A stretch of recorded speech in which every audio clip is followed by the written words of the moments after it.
છેલ્લા કેટલાક દિવસોથી પ્રેમ લગ્નએ ગુજરાતની અંદર પલીતો ચાંપ્યો હોય તેવી દશા દેખવા મળી રહી છે। જ્યાં થોડાક દિવસો પહેલા સાબરકાંઠાના વડાલી ખાતે જ આવી પ્રેમ લગ્નની ઘટનાએ જે કર્યું તે વર્ણવવું પણ મુશ્કેલ છે। કેટલાય લોકોને વ્યથા થઈ। હવે આવી જ એક ઘટના પ્રેમ લગ્ન નથી પણ આંતરજ્ઞાતીય લગ્ન છે અને એ આંતરજ્ઞાતીય લગ્ન એ કરી છે બબાલ। સમાજની અંદર આવી છે મોટી બબાલ। સમાજની વાત આવી છે, જ્યારે કોને મહત્વ આપવું તે બાબતેની વાત આવી છે। પણ પ્રેમ લગ્નો અને આંતરજ્ઞાતીય લગ્નો અનેક પ્રકારના વિવાદોને સ્થાન આપતું હોય છે। ત્યારે એવા જ એક લગ્નની વાત કરવી છે, કિંજલ દવેના લગ્નની। હા, કિંજલ દવેના લગ્નને લઈને ઘણા લોકો ચગડોળે ચડ્યા છે, તો કિંજલ દવેના સમાજને પણ કંઈક સહન કરવું પડી રહ્યું છે। આ જ વાત અમારે તમને બતાવવી છે। જોઈએ કિંજલ દવેના જે સમાજ છે, કિંજલ દવે પરણ્યા પહેલા જે સમાજમાં હતા એ સમાજનું અગ્રણીનું શું કહેવું છે આ બાબતે। મારું નામ જોશી ભાવેશ છે અને હું 5 પરગણા બ્રહ્મ સમાજમાંથી આવી રહ્યો છું। આજે આપણે જે કિંજલ દવેના પ્રશ્ન વિશેની વાત કરવા માંગુ છું। જે કાલે કિંજલ દવે જે વિડીયો મૂક્યો ને એના સમર્થનમાં ઘણા બધા લોકો આવ્યા। આપણે એમના અલગ અલગ વિડીયો જોયા, અલગ અલગ એ ન્યૂઝમાં આવ્યા એ પણ જોયા। હું એટલું જ કહેવા માંગુ છું કે અમે શિવોરી ખાતે જે બેઠક મળેલી હતી એમાં મારા 5 પરગણા બ્રહ્મ સમાજે જે નિર્ણય લીધો એ સર્વસંમતિથી લેવામાં આવ્યો છે।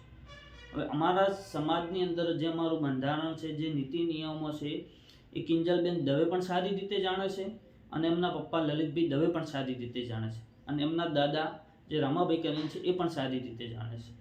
અમારા સમાજનું જે બંધારણ છે, જે નીતિ નિયમો છે, જે સર્વસંમતિથી બનાવવામાં આવેલા છે એ લોકો સારી રીતે જાણે છે અને એના અનુરૂપ જ અમે કિંજલબેન દવેને સમાજ બહાર જે કરવાનો નિર્ણય લીધો એ અમારા નીતિ નિયમો પ્રમાણે જ અમે લીધેલો છે।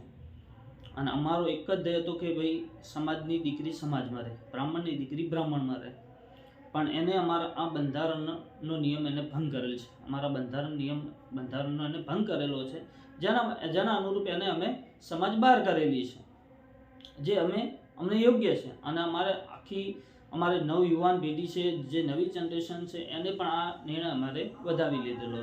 પણ ગઈકાલે જે કિંજલબેન દવેનો વિડીયો જે આવ્યો બહાર અને એના સમર્થનમાં અન્ય જ્ઞાતિના લોકોએ જે ચૌદસ્યા છે, જે વિડીયો બનાવીને પોસ્ટ કરી રહ્યા છે, જે અમારા 5 પરગણા બ્રહ્મ સમાજના બંધારણ વિશે, જે નીતિ નિયમો વિશે જેમ તેમ બોલી રહ્યા છે કે આ ખોટું છે, આવા નિયમો ના કરાય, આવી બધી જે ચર્ચા વિચારણા તર્ક વિતર્કો જે કરી રહ્યા છે એ લોકોને, એ ચૌદસ્યાઓને હું એટલું જ જણાવવા માંગુ છું કે ભાઈ અમારો જે અમને યોગ્ય લાગ્યું એ નિર્ણય અમે લીધેલો છે। અમારા બંધારણ અને નીતિ નિયમ મુજબ અમે નિર્ણય લીધેલો છે અને તમને આ નીતિ નિયમો ખરાબ લાગેલા છે તો એ તમારો પ્રશ્ન છે, પણ તમને આ બધું થતું હોય તો તમે એક વખત તમારી બેન દીકરીઓને અન્ય સમાજમાં આપીને તો જુઓ, શું થાય તમને ખબર નહીં પડી? તમને કેવું લાગે છે, કેવો અનુભવ થાય, તમે એ ખુદ અનુભવ કરો।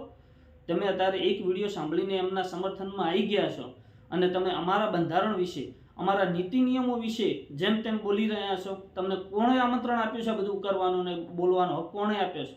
તમને નથી હક। અમારા સમાજના, અમારા બંધારણમાં બોલવાનો તમને કોઈ જ હક નથી। અમે અમારા 5 પરગણા બ્રહ્મ સમાજ અન્ય કોઈ પણ સમાજના નીતિ નિયમો વિરુદ્ધ બોલી નથી કે કોઈની સમાજમાં અમારી સમાજ પંચાયત કરવા ગઈ નથી। તો તમે શા માટે અમારી સમાજમાં પંચાયત કરવા આવી રહ્યા છો? તમે તમારા ઘરે પંચાયત કરો, તમે તમારા સમાજમાં પંચાયત કરો, ત્યાં સારા લાગશો। અન્ય સમાજમાં તમારે પંચાયત કરવાનો કોઈ હક નથી। શા માટે તમે અમારી સમાજમાં પંચાયત કરવા આવી રહ્યા છો? અને તમને એટલું બધું લાગતું હોય તો જે તમને મેં કીધું ને કે તમે તમારી બેન દીકરીઓ આપી જુઓ અન્ય સમાજમાં, એટલે તમને ખબર પડી જશે કે આનું શું પરિણામ આવે છે। તો તમે શા માટે અમારો વિરોધ કરી રહ્યા છો? અને આ અમારો પ્રશ્ન છે। અમારો એક 5 પરગણા બ્રહ્મ સમાજ ઉત્તર ગુજરાતની અંદર એક અમારો ગોળ છે અને અમારા ગોળની અંદર અમારા એ જે એક નાનો ગોળ છે, નાના ગોળની અંદર અમારું બંધારણ છે અને અમારા નીતિ નિયમો છે। અને સમગ્ર બ્રહ્મ સમાજ ગુજરાત લેવલ જે છે એમાં દરેકના ગોળ અલગ અલગ હોય છે, દરેકના ગોળમાં નીતિ નિયમો અલગ હોય છે, દરેક બ્રહ્મ સમાજના નીતિ નિયમો બંધારણનું અલગ અલગ હોય છે। એ રીતે દરેક સમાજનું પણ બંધારણ હોય છે, દરેક સમાજની અંદર બંધારણ હોય છે, એના નીતિ નિયમો હોય છે અને એ પ્રમાણે એ લોકો પાલન કરતા હોય છે। અને દરેક સમાજ એ જ ઈચ્છે છે કે ભાઈ સમાજની દીકરી સમાજમાં રહે. જ્યારે સમાજની દીકરી સમાજમાં પરણીને જાય છે ત્યારે એના લગ્ન જીવનની અંદર કંઈ નાના મોટો ઇસ્યુ થાય છે એ વખતે સમાજ જ કામ આવે છે. સમાજ માવતર ગણાય છે અને એ જ કામ આવે છે અને એમનો એ જે પણ પ્રશ્ન હોય એનો નિકાલ સમાજ જ કરે છે અને એમનું જે પણ નિર્ણય લેવામાં આવે એ સમાજની વચ્ચે લેવામાં આવે છે અને જે બંને પક્ષો છે બંને પક્ષે મંજૂર રાખીને જ એ નિર્ણય લેતા હોય છે અને એ સુખ શાંતિનું સમાધાન કરતા હોય છે.